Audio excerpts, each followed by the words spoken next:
Dès le retour du Nil dans son lit, un gros problème avait surgi. Les limitations des champs avaient disparu. Il fallait alors retracer les limites des champs de chaque paysan et commencer à semer au plus vite. Et il fallait les retracer correctement pour éviter les disputes. Ainsi, les Égyptiens commencèrent à tracer des lignes droites, des rectangles, des carrés, des diagonales, des cercles et des triangles avec des fils et des bâtons. Tout était noté sur des papyrus. Ce fut le début de la géométrie. Ils comprirent un fonctionnement fondamental de la nature. Tout est fractionné ou assemblé en petites unités égales. Cette constatation va leur servir tout au long de leur découverte. Il leur fallait aussi une unité de mesure pour bien délimiter les parcelles. C'est bien de faire de la géométrie, mais il faut mesurer les lignes. Ils pensent au pied du roi. La longueur du pied du roi peut être utilisée comme étalon. Cet étalon sera multiplié et distribué dans tout le royaume. Ils essayèrent les pieds, les bras, les jambes, les coudes du roi, mais il y avait un problème. Cette unité n'était pas fixe. Le problème était réglé pendant son règne, mais tous les rois n'avaient pas la même taille. Le roi suivant voudrait sûrement qu'on utilise son pied ou son coude par jalousie.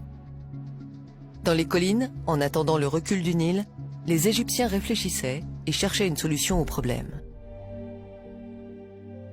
Il fallait que cette unité de mesure ait une longueur fixe dans le temps, si possible, qu'elle ne change jamais.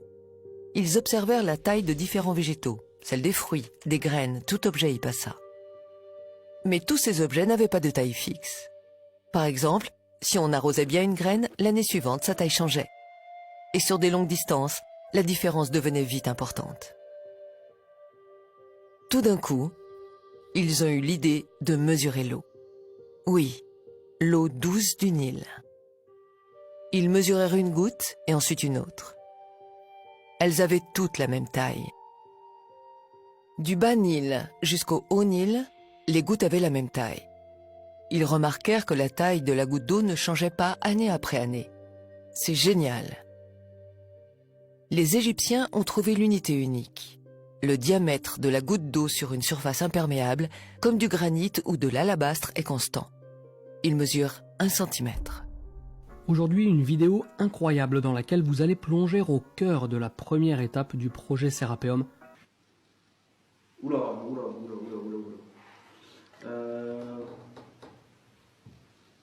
Donc ça c'est l'arête N sur le schéma. Est-ce que les Égyptiens connaissaient le mètre ou pas? J'en sais rien. En plus t'as vérifié la mesure, hein, tu l'as mesuré 2 fois. Je double toutes les mesures à chaque fois. Ok. Donc là, on est 1 sur mètre. 1,000 mètre. 1 mètre pile mesuré au laser 2 fois de suite. Ils vont nommer cette petite unité doigt royal. 10 gouttes d'eau, soit 10 doigts royaux, égale une main royale. 100 gouttes d'eau, donc 100 doigts royaux, ou 10 mains royales, égale une jambe royale. Des siècles plus tard, on sortira ces découvertes des coffres secrets et on les renommera différemment. Le doigt royal sera appelé le centimètre, la main royale le décimètre et la jambe royale le mètre. On les présentera comme des découvertes récentes et on se les appropriera made in France. Le diamètre de la goutte d'eau douce mesure ce qu'on appelle aujourd'hui 1 centimètre. L'eau est une constante universelle. La taille de la goutte d'eau douce ne changera jamais pendant des milliers et des millions d'années. Oui, l'unité universelle, le mètre, n'a pas été inventée en 1780, mais elle fut découverte par les Égyptiens il y a des millénaires. Le mètre est une unité universelle parce qu'elle est mesurée sur l'eau. L'eau est la seule matière qui soit stable. Tous les autres matériaux ou objets sont difficiles à mesurer ou alors ils varient dans le temps. L'architecture de l'univers entier est construite sur cette unité. Sur le mètre, cette unité immuable, ont été définies les 6 unités fondamentales de la physique et de la chimie d'aujourd'hui.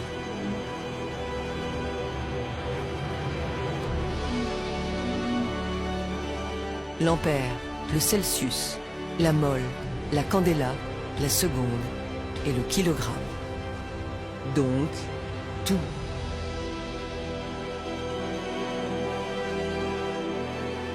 Maintenant que les Égyptiens ont découvert le mètre, ils peuvent tracer les parcelles sans problème. Avec le mètre, ils vont tout mesurer et tout noter.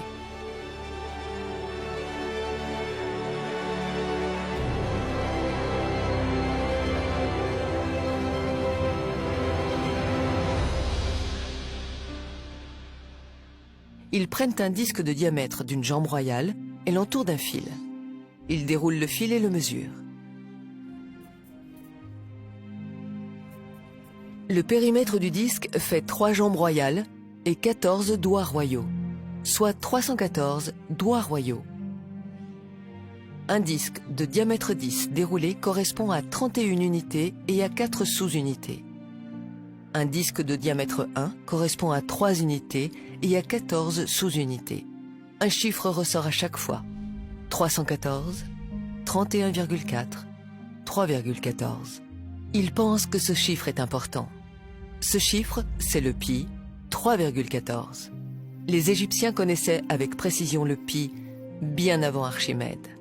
De cette expérience, ils vont aussi déduire le système décimal. Ils découpent le disque en 6, le mesurent sur la jambe royale, le mètre. Ils obtiennent le chiffre 52 cm et 36 sous-unités, millimètres. Ils le notent et pensent que ceci est important. Au fil de leurs observations, ils constatent que le volume d'une sphère représente 52,36% du volume d'un cube.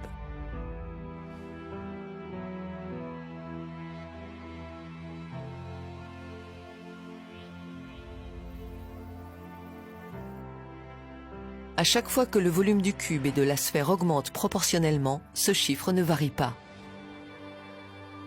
Ils viennent de découvrir l'une des constantes universelles les plus importantes gardées secrètes, le 52,36. Par 2 fois, dans les volumes et dans les formes, ce chiffre est partout. Ils ont conclu que ce chiffre est sacré. Les Égyptiens avaient découvert le chiffre 52,36, qui est une constante universelle comme le pi et le phi. Le 52,36 est une constante universelle importante, plus que le pi et le nombre d'or, puisqu'elle relie l'espace en 2D avec celui de la 3D. Maintenant, comment utiliser ce chiffre unique? Ils posèrent un bâton sur la jambe royale, le mètre, qui est divisé en 100 unités. Ils coupèrent le bâton pour qu'il fasse 52 doigts royaux et 36 sous-unités. La coudée royale était née. La coudée royale vaut 52,36 gouttes d'eau, c'est-à-dire 52,36 cm. À partir de ce moment-là, toute l'Égypte aura pour étalon une constante universelle, la constante royale. La coudée royale égyptienne, telle qu'elle est présentée dans les musées, 28 doigts ou 7 paumes, est incompréhensible. Elle est déguisée de façon à ce que le peuple ne comprenne pas l'origine de cette coudée. Peu importe qui a déguisé la coudée, mais quand on la pose sur un mètre, elle affiche 52 cm et 36 mm. Elle devient une constante universelle, elle prend tout son sens. Ils inventent une autre mesure, la moitié du mètre moins 5 mm, appelée la coudée royale babylonienne. Ils utiliseront ces 2 étalons, et le mètre restera caché. C'est pour cette raison que l'on retrouve partout le mètre dans la grande pyramide, puisque la coudée royale est graduée sur le mètre. Toute autre unité, le yard, le pouce, le mille marin, le pica, le pied, sont tous étalonnés arbitrairement ou gradués sur le mètre. Il n'y a rien d'universel ou d'invariable dans la nature qui mesure 1 pouce, 1 yard ou 1 mille.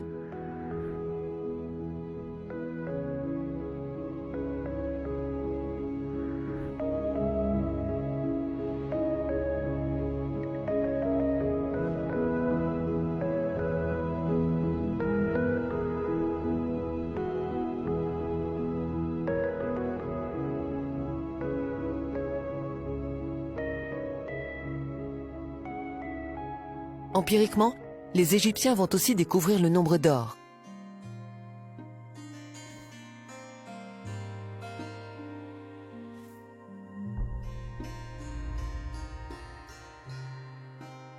Ils raisonnent ainsi. Puisque les dieux ont utilisé ces chiffres sacrés partout dans la nature, pour que nous restions nous-mêmes reliés à la nature, nous devons les intégrer dans nos constructions et faire comme les dieux. Un raisonnement simple, mais de génie.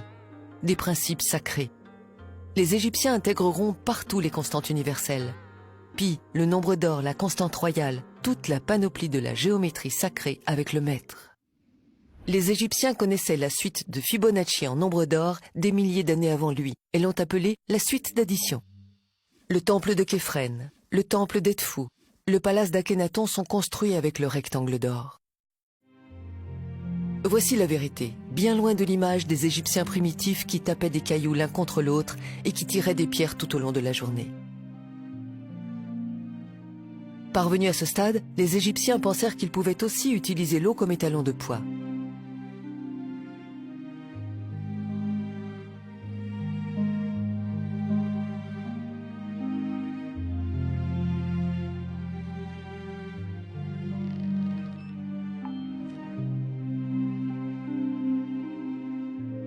Ils posèrent un récipient de 10 doigts royaux rempli d'eau, puis lui assignèrent un poids sur la balance.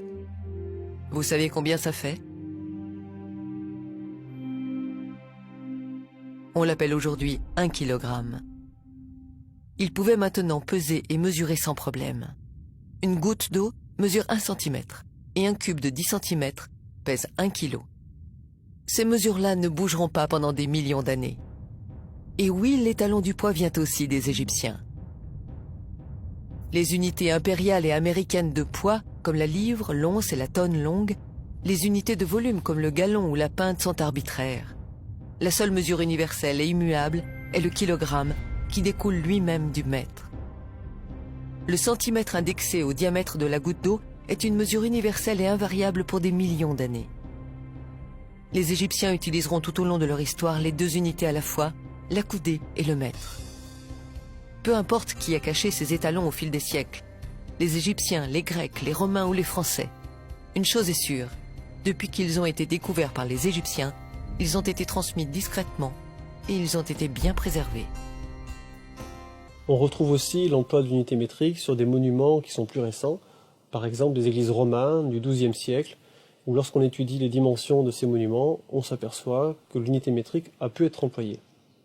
J'ai pris des mesures et j'ai fait un traitement statistique des données, et j'ai pu constater qu'on avait sur ces monuments du XIIe siècle employé l'unité métrique, mais également la coudée royale égyptienne. J'ai mesuré l'église romane de Saint-Nectaire et j'ai pu constater que l'entrée est composée d'un sas qui mesure 3 mètres de large, un nombre entier de mètres, et que ensuite l'entrée qui est juste derrière mesure 4 coudées royales de large. Et la longueur de cette grande église romane, c'est exactement 40 mètres. Sur l'église de Conques, il y a sur un des murs une pierre totalement différente des autres. C'est une pierre qui est beaucoup plus grosse et qu'on remarque tout de suite en arrivant. Et cette pierre-là, sa largeur, c'est exactement 1 mètre.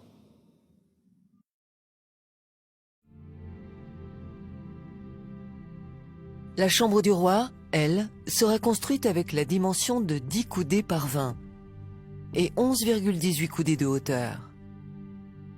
Certains peuvent supposer que les Égyptiens, simples d'esprit, se sont dit « Faisons la chambre du roi en 2 cubes simples côte à côte et c'est réglé. Rien d'exceptionnel. » Vraiment? En effet, c'est ce petit 11,18 coudées qui nous fait encore une fois découvrir d'une manière spectaculaire le niveau scientifique atteint par les Égyptiens.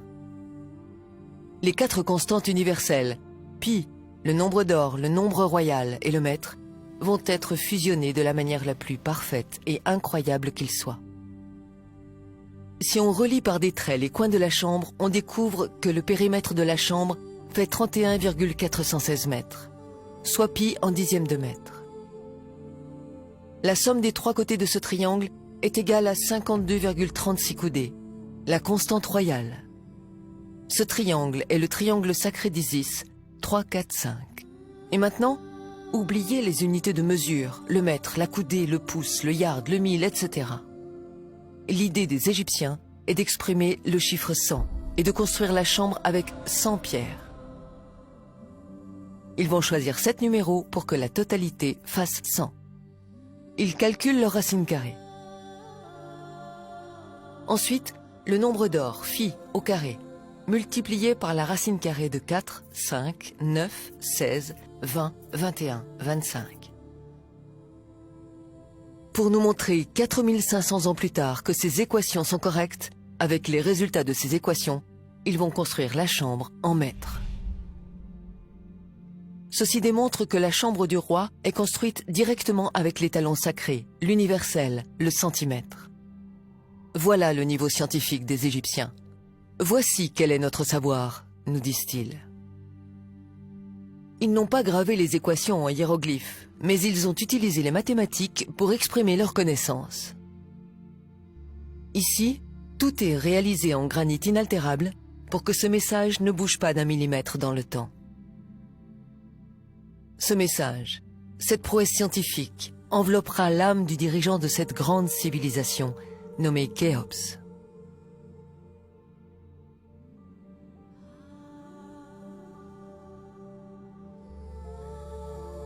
Les Égyptiens avaient compris l'essentiel, que Dieu ou l'architecte de l'univers a construit la nature et toutes ses composantes à l'aide d'une matrice qui s'appelle les mathématiques. Ils se sont ensuite appliqués à leur tour comme des dieux. Ils ont intégré les mathématiques partout, ce qui les a profondément connectés à la nature. Cette façon de construire, basée sur les constantes universelles, sera répandue partout sur Terre au fil des millénaires. Les cathédrales, les églises et diverses constructions seront réalisées avec la coudée, le mètre, pi et phi, qu'on nommera mystiquement la géométrie sacrée. C'est pour cette raison que lorsqu'on entre dans une cathédrale, on se sent bien et immédiatement apaisé. Nulle part dans le monde n'existe un monument ou un objet tel que la pyramide de Khéops. Dans son livre de 311 pages, La chambre de Khéops, l'auteur exprime son admiration en seulement 4 phrases. Il serait vain d'y chercher des traces d'improvisation, de modification ou d'imperfection. Du sol au plafond, tout est parfaitement réalisé, dit Gilles Dormian. Les petits pavés de granit venus d'Assouan seront acheminés par les fils de transporteurs.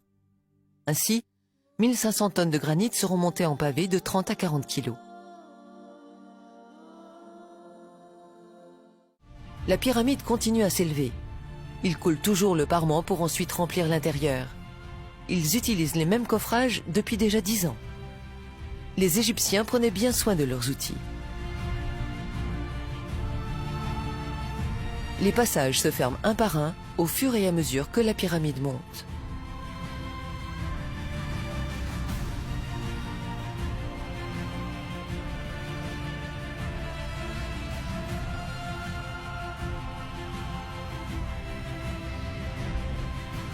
À 140 mètres de haut, les équipes de l'Est et de l'Ouest arrêtent l'avancée et entament la descente. Ils posent le parement apotème en descendant. Seules les équipes du Sud et du Nord continuent jusqu'à la fin.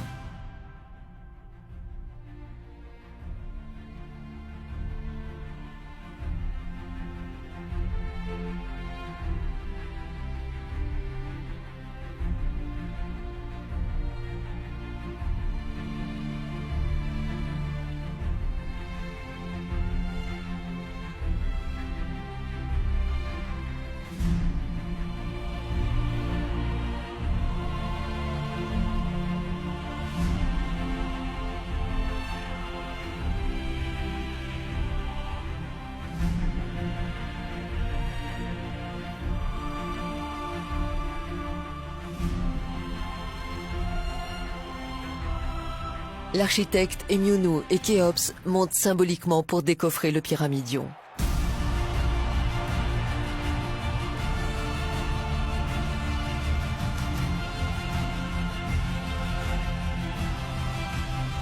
Le pyramidion est sorti. La foule hurle de joie. 20 années de dur labeur pour leur roi s'achèvent.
Les fossés ont été creusés et agencés tout autour pour entreposer les bateaux solaires. Les ouvriers construisent également le temple du roi. Sa dépouille viendra d'en bas depuis le port. C'est à partir de ce port et de cette chaussée monumentale que le peuple viendra en pèlerinage adorer son temple et sa pyramide. C'était une sorte de boulevard de promenade comme il y en a dans toutes les villes aujourd'hui.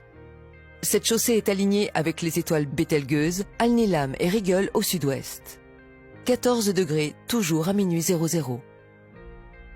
Gizeh devient un lieu sacré.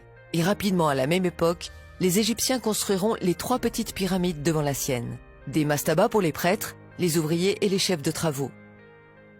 C'était un grand honneur d'avoir sa tombe à côté de celle du roi.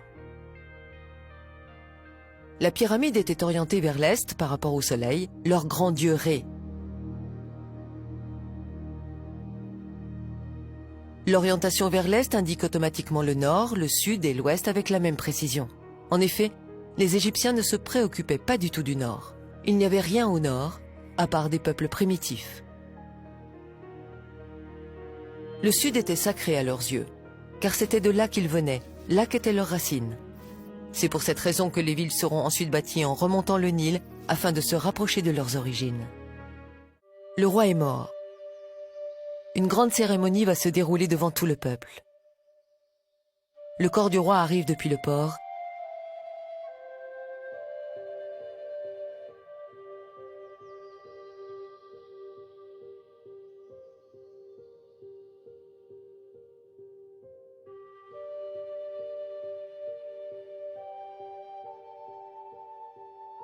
Il est momifié dans le temple.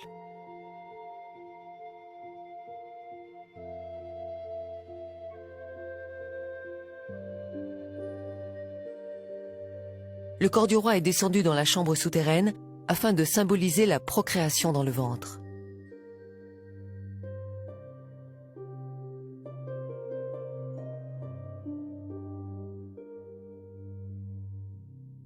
Puis c'est la naissance. Il sort de l'obscurité et vient à la lumière du jour, symbolisée par l'arrivée au niveau du sol.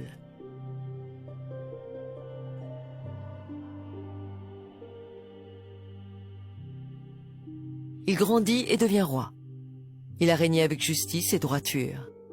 Tout au long de sa vie, il a été conduit par Sirius. Le roi commence à vieillir. La grande galerie symbolise son œuvre, le pays qu'il a dirigé de son vivant. Le chemin de retour symbolise la vieillesse. C'est le dernier chemin. Une sorte de passion du Christ. Une cérémonie dirigée par les prêtres accompagne le rite. Les prêtres tirent la dépouille à l'aide des cordes pour son ultime ascension à partir des herses de granit. Le granit, symbolique sacré. La dépouille du roi arrive dans sa dernière demeure, là où son âme va partir pour l'éternité. Le corps restera là, jusqu'à l'arrivée de Ré, le 14 juillet prochain. Son corps était posé dans le sarcophage et son bateau était enterré devant sa pyramide. En attendant Ré, afin de combattre les ténèbres, l'âme du roi sortait la nuit grâce au conduit. Ainsi son âme pouvait naviguer dans les cieux.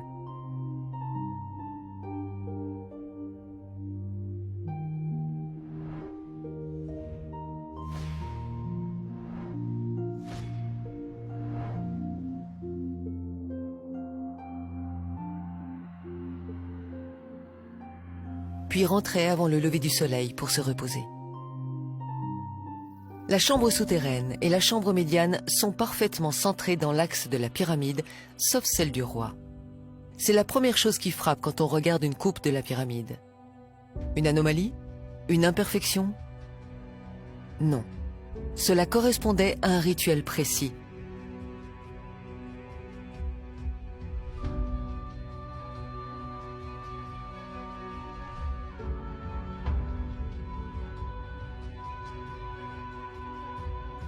La position du soleil était exactement face au sarcophage du roi. Le roi attendait Ré dans sa chambre.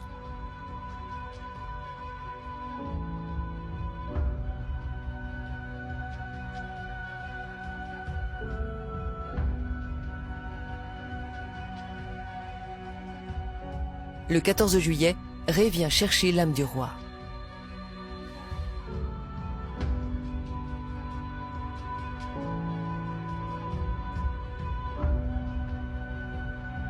Ils partent ensemble pour l'éternité.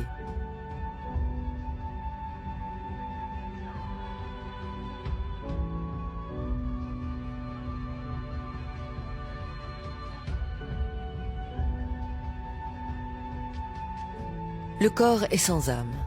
La dépouille sera enterrée dans un lieu secret. La pyramide peut maintenant se fermer. Cette pyramide et sa symbolique va rester fermée pour l'éternité dans son intimité. En sortant avec la dépouille, les ouvriers referment la chambre avec les blocs de granit prévus à cet effet.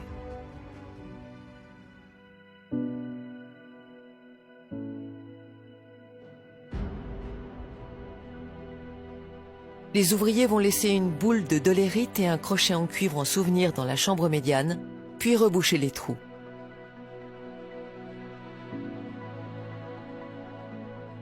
Ils déplacent les 3 bouchons de granit pour fermer l'entrée et rebouchent l'emplacement.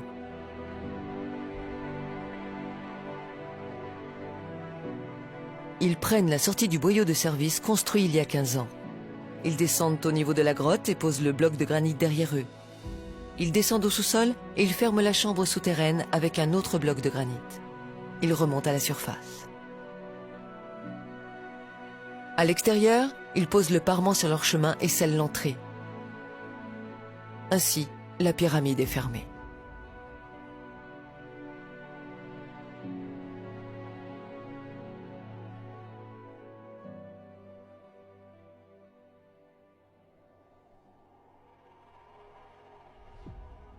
En bouchant les entrées avec des pierres de granit, les Égyptiens ont pensé que la pyramide serait inviolable. Ils n'avaient pas imaginé que des siècles plus tard, l'homme découvrirait le fer, la dynamite, les explosifs.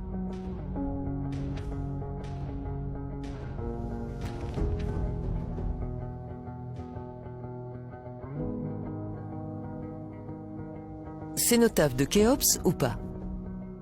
On peut avoir une réponse définitive. En 1970, un projet pour explorer les conduits de la pyramide avec des robots voit le jour. C'est le projet Djedi. Dans le conduit sud de la chambre médiane, le robot découvre des traces de dessins en rouge qui datent du jour de la construction. Il suffit de faire les prélèvements de cette peinture et de comparer sa composition chimique avec les hiéroglyphes trouvés dans les cavités de la chambre du roi. Il se peut que ce soit la même main.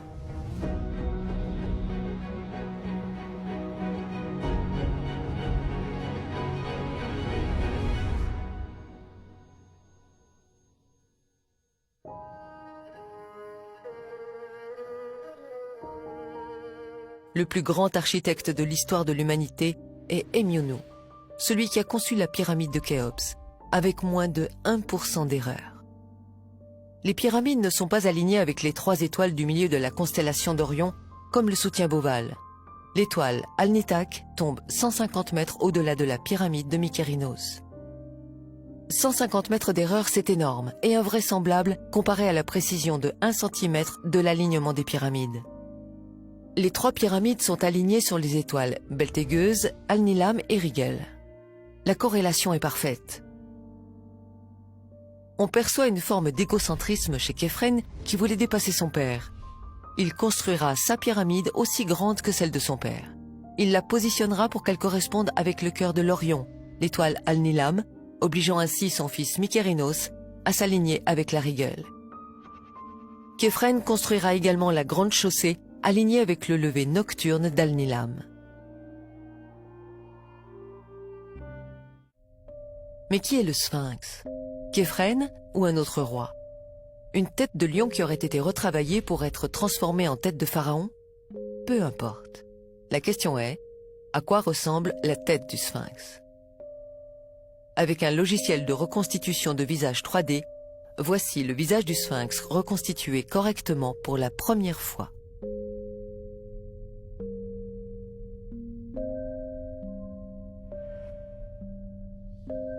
Sans commentaire. Puisqu'ils étaient noirs, il est logique de faire une sculpture à leur image. Comme un peintre qui peint son dieu à son image, les Égyptiens ont fait le Sphinx à leur image. On imagine mal des Égyptiens blancs réaliser une sculpture de leur dieu ou de leur roi avec un profil nègre. Vous avez entendu le mot nègre. Il est injuste de vous montrer une recette sans vous présenter les véritables cuisiniers de ces monuments. Regardez toutes ces sculptures. Vous remarquerez une chose, elles ont toutes les nez cassés.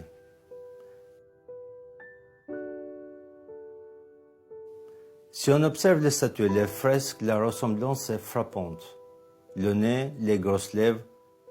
En effet, beaucoup de statues ont le nez cassé parce qu'ils avaient, comme on dit, un nez de nègre. Hérodote dit que les Colches étaient une colonie des Égyptiens parce qu'ils avaient la peau noire et les cheveux crépus. Livre 2, Euterpe. Les Colches étaient une colonie africaine qui a migré pour s'installer vers la mer Noire. Aristote parlera aussi des Égyptiens en les décrivant comme excessivement noirs. Ceux qui sont excessivement noirs sont quoi? Ce sont les Égyptiens et les Éthiopiens. Les Grecs utilisaient 4 mots pour dire noir: sombre, brun ou ténébreux. Kéleinos, Eremnos, Aiton et Mélas. Mélas est le noir physique le plus total. C'est la racine de ce mot qui forme le mot mélanine. Mélas, mélanine. La mélanine est le pigment qui colore la peau en noir pour le protéger du soleil. Aristote dira précisément agon mélanès pour désigner les Égyptiens et les Éthiopiens, ce qui veut dire excessivement noir en grec.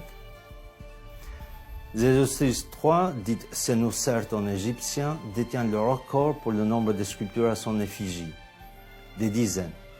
Presque toutes ces sculptures ont le nez cassé. Mais quelques-uns ont échappé à l'inquisition raciale. Le professeur sénégalais Diop a demandé au musée de Caire de faire 3 prélèvements d'1 mm² sur des momies de Ramsès II, de Séti Ier et de Toutmosis III, exposées au musée de Caire. Une fois les prélèvements analysés, ils révéleront le taux de la mélanine. Plus le taux de la mélanine est élevé, plus la peau est noire. Que je mets à la disposition des participants du colloque pour qu'on les observe au microscope. Et nous pouvons absolument voir le taux de mélanine sous la peau des anciens Égyptiens. Il en reste suffisamment malgré la destruction partielle de l'épiderme. Dans la région qui sépare le derme et l'épiderme, il y a des inclusions des bases des cellules des mélanocytes en quantité suffisante pour révéler un taux de mélanine absolument absent chez les races leucodermes.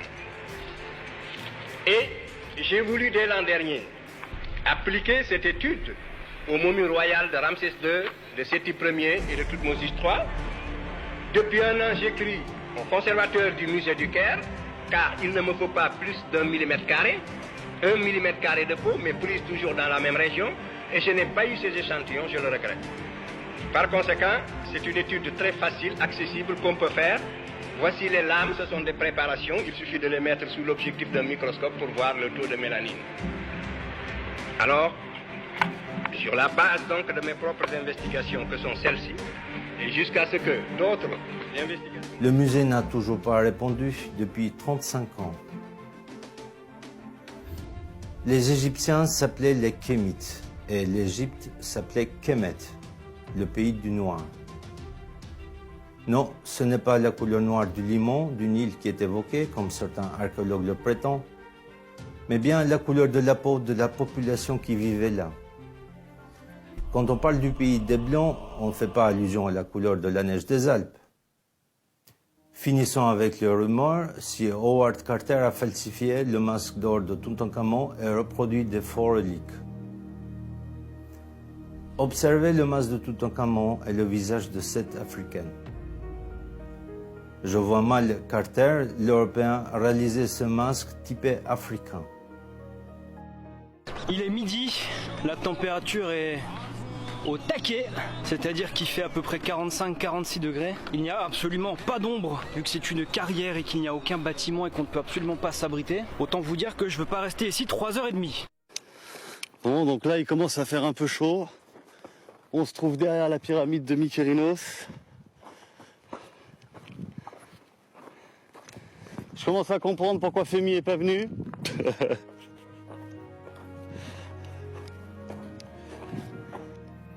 En Égypte, pendant les mois d'été, période pendant laquelle les pyramides étaient construites, les températures atteignaient 45 degrés et plus.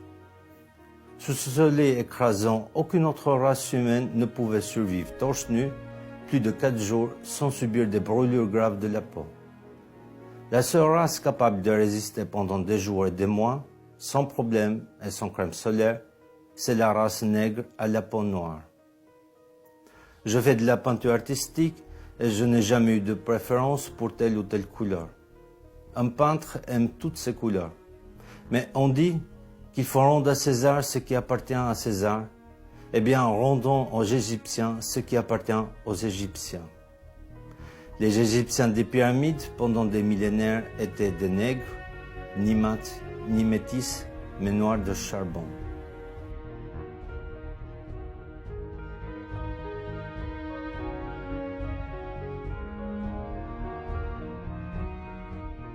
Les Égyptiens ont mémorisé et imprimé leur négritude dans le granit et dans le quartz pour l'éternité. Que doit-on faire?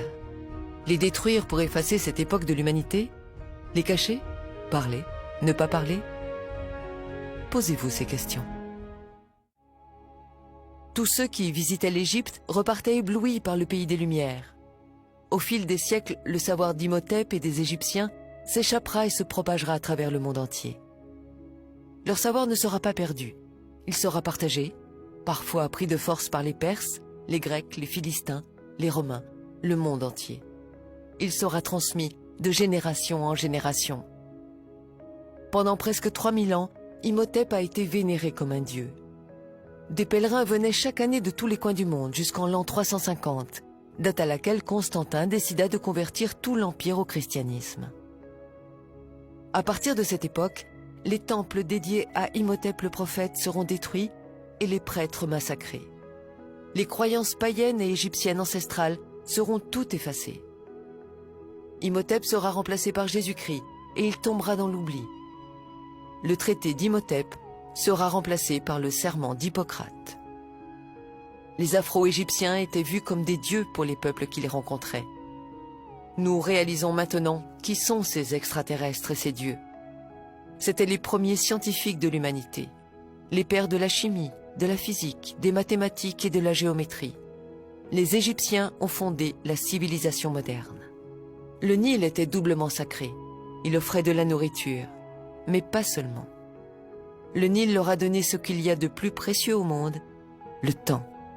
Du temps, 4 mois par an pour réfléchir et observer. Du temps pour faire de la science. Qu'est-ce que la science? Quelle est la définition de la science même? La science est expérimentale, vérifiable et visible.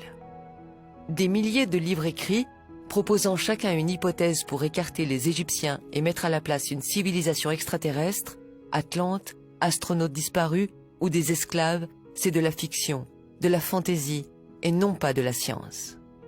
Il n'y a aucune preuve pour affirmer l'existence des extraterrestres. Un mythe disparaît, et plus précisément celui d'une civilisation inconnue. La vérité, c'est que cette civilisation, mystérieuse et grandement développée, est l'Égypte. S'il y a une vérité obscurcie, c'est que cette Égypte est nègre. Ils découvriront l'énergie solaire.